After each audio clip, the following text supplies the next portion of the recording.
Hi friends, welcome to Fostering Kingdoms, where faith sits at the heart of fostering and we build kingdom-led homes in the middle of real life. I'm Jess, a wife, mother, veteran, foster carer, and I'm here walking this journey with you. So let's dive in. After talking about boundaries and creating calmer environments, it felt really important to just pause for a moment.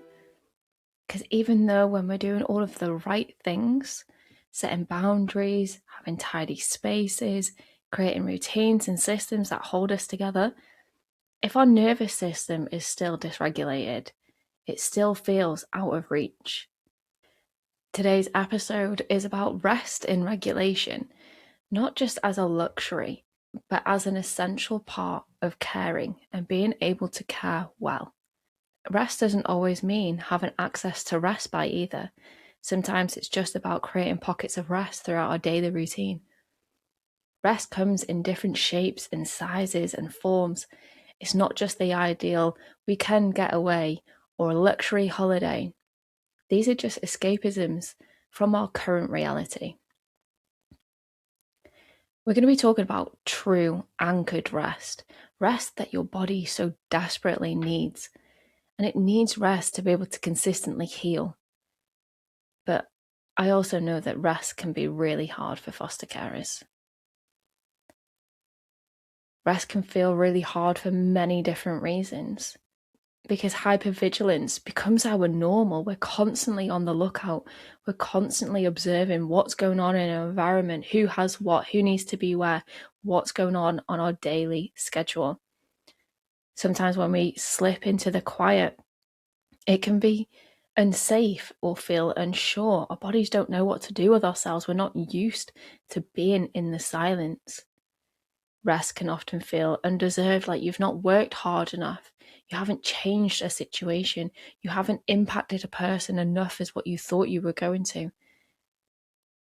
You may feel like there's always something to do. There's always dishes that need doing, laundry that needs doing, somebody demanding from your attention. Rest may cause you to feel weak if you express any sort of struggle. So you just keep pushing forward despite your body crying out for rest. Sometimes rest can feel irresponsible, like we're not capable of doing our jobs, or we're being selfish for asking for a little bit of room to just breathe. What I've learned over the years, though, is chronic exhaustion, that isn't faithfulness. That's a warning sign. That's our bodies saying, we need to slow down. We need to give it all to God at this point because we can't keep going in our own strength. What I've learned is I've had to put regulation as a priority before rest, because if I'm not regulated, my body can't rest. Typical rest is pushed upon us by a good night's sleep. Do you need respite? Do you need a weekend away? But let's be honest, rest doesn't actually look like lying down. Sometimes we can take rest just by having a regulated breath, by slowing down our response to a heavy situation. It could just be stepping outside for a moment. It could just be reducing the stimulation around us. And yes, I mean our phones. Putting them down, walking away from them, having rest from our phones. Because if your body is dysregulated, you cannot receive true rest, even when you stop doing everything for everyone. But this is also true for children, and they are learning from us. We are the ones who show them how to rest in their own bodies. So what does that actually look like in our everyday? What does regulation look like for us in real life? So as adults, it's about returning our bodies to safety, just the same as it is for children. But we do that through creating predictable routines. We reduce the noise and clutter around us, because if our bodies are trying to process what's going on around us, we're not able to regulate. We're constantly in that hypervigilant state. So we need to reduce everything else around us. It could look like just gentle movement of your body. Now, no one's expecting you to go out and run a 5K today, but it just may be some gentle movements in the morning, some stretching. Maybe it is going out and running a 5K to burn off that frustration. Maybe it looks like creating safe people around you, building a strong community of like-minded people. Sometimes it's just a simple prayer. Sometimes it's opening up your Bible and just allowing God's word to wash over you, creating that space for you and God. For children, it might look slightly different because they learn co-regulation before they can learn self-regulation. They are learning from us. We have to be the model for them. We have to come at them with calm voices, repeated assurance, simple, consistent home rhythms. And again, reduced phone and TV time. Their bodies cannot regulate when there is constant dopamine hits hitting their system. And you'll see it. You'll notice it. When they are dysregulated, there's tantrums, there's tears, there's kickoffs, and there is always a demand for TV, tablets, phones, whatever it may be. Their body doesn't know how to self-regulate, so they need to watch you be able to regulate yourself first so you can teach them. And we had the best teacher, and we still have him today, Jesus. Jesus teaches us in the Bible about rest. He modeled it for us. Jesus, he rested. He withdrew. He even slept in the storms. And Mark 6:31 says, "Come with me by yourselves to a quiet place and get some rest."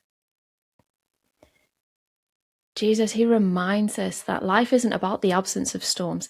He doesn't say, with me, life will be plain sailing. No, Jesus reminds us that it's his presence in the storms is what matters. His presence above the noise of the waves, his presence above the noise of the storm, above the waves crashing in.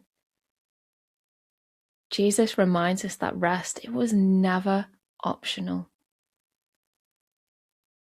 He modeled it so that we too could learn how. His words were simple yet ever so powerful. And he reminds us this in Mark 4:40. Why are you so afraid? Have you still no faith? Everybody on that boat with Jesus was terrified. They were panicking. And Jesus laid asleep in the boat. Jesus woke up and he calmed the sea. He rested the storm. Can you imagine a time in your life when you have been overcome with panic? Everything seems to be going out of control. You're really in the storm. Did you turn to Jesus at that point? Did you feel his presence? Or did you try to navigate the storm on your own? When we turn to Jesus throughout the storms, he calms everything around us and he reminds us that it's his presence that dominates the situation. He reminds us that rest is not optional, but it is a boundary for us. That with rest, we don't face burnout, we don't face overfunctioning. As foster carers, it's very easy to end up in compassion fatigue, to be emotionally depleted towards people and situations. We need rest because we're human. We need rest to be able to tackle the rest of our day, our week, our month, our year. You don't need to earn the rest. You just receive it. Just like Jesus just slept on the boat. He was God in human form. God is here to pick up what we cannot carry, because he never said you're here to do it alone. There's a few practical regulation tools that you can start implementing in your home. And the first one is pray. We're not doing this alone. Pray often. Pray over everything and everyone in the home. You can do this out loud. You can do this in your mind. You can do this in the car, on the school journey, when everything is loud. Just take a moment and pray. In the home, create the environments that are soft and allow the body to regulate. So in the evenings, don't have every single bright white light on. Create soft light. Create a soft environment by using soft lighting in the evenings. Light the candle. Create the predictable transitions from one thing to another. Help regulate not only yourself, but the children in your care. And this is a big one, and I know a lot of social workers won't agree with me on this one, but reduced after-school demands. I know for a lot of social workers, they're big on get the children into as many activities as possible, but for some children, school is a big trigger. Sometimes they are constantly in a state of hypervigilance, trying to work out what's going on in those social circles, and they can't always understand. School can be a very hard place for a lot of children, not just children in care. But then if we're adding extra pressures of you need to go to football club and rugby club and gymnastics and do all of the things, this doesn't allow them time to regulate, to feel safe in their own bodies, or to even have enough time in the home to feel safe in the home. These are not just rules that we come out with. I'm not saying that you cannot do after-school activities, but create it when there's support. Create it when the child is safe. Allow them time and space to regulate at home before they go and do extra things outside of the home.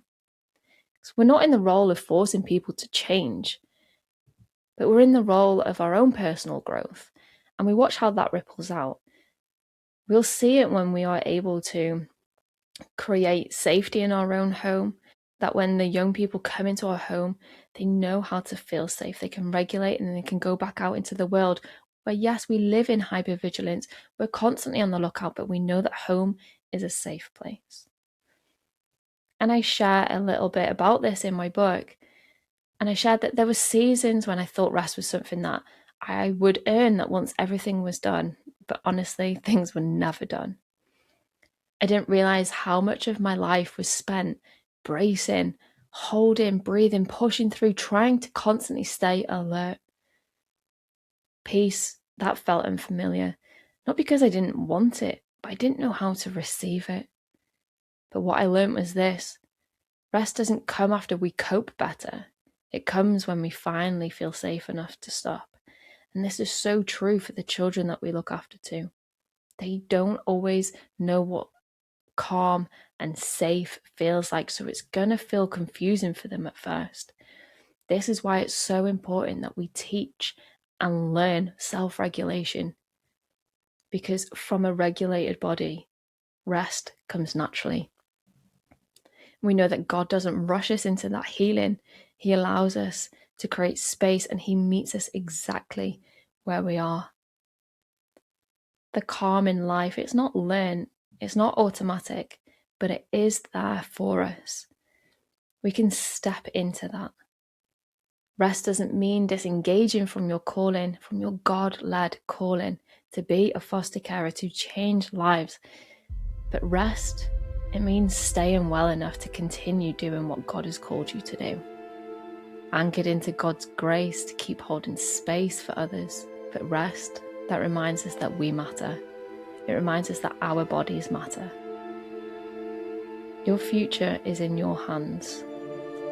Rest is available to you. So thank you for joining me on Fostering Kingdoms. I'm Jess, and I'll catch you on the next episode.